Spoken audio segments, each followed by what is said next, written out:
பொங்கல் பண்டிகையை முன்னிட்டு மக்கள் தங்கள் சொந்த ஊர்களுக்கு படையெடுத்து வருவதால் கிளாம்பாக்கம் உள்ளிட்ட பகுதிகளில் கடும் போக்குவரத்து நெரிசல் ஏற்பட்டுள்ளது.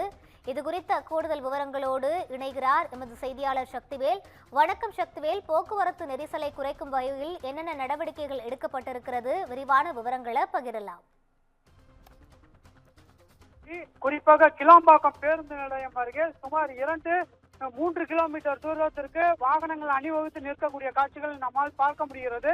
தொடர்ச்சியாக பொங்கல் பண்டிகையை முன்னிட்டு பல்வேறு காரணங்களுக்காக தென் மாவட்ட மக்கள் சென்னையில் வசித்து வரக்கூடிய நிலையில் பொங்கல் பண்டிகையை கொண்டாடுவதற்காக மீண்டும் தங்களது சொந்த ஊர்களுக்கு சென்னை வாசி மக்கள் திரும்புவதன் காரணமாக இந்த போக்குவரத்து நெரிசலானது ஏற்பட்டுள்ளது. அதையும் நம்மால் பார்க்க முடிகிறது. தொடர்ச்சியாக வாகனங்கள் ஒன்றின் பின் ஒன்றாக சாரசாலையாக அணிவகுத்து வருவதால் இந்த போக்குவரத்து நெரிசல் ஏற்பட்டுள்ளது. குறிப்பாக கிளாம்பாக்கத்திலிருந்து அந்த போக்குவரத்து நெரிசலானது துவங்கி கூடுவாஞ்சேரி, ஊராப்பாக்கம், வண்டலூர், பெருங்களத்தூர் உள்ளிட்ட தேசிய நெடுஞ்சாலை, அதாவது குறிப்பாக சென்னையிலிருந்து தென் மாவட்டம் நோக்கி செல்லக்கூடிய அந்த தேசிய நெடுஞ்சாலையில் இந்த போக்குவரத்து நெரிசலானது ஏற்பட்டுள்ளது.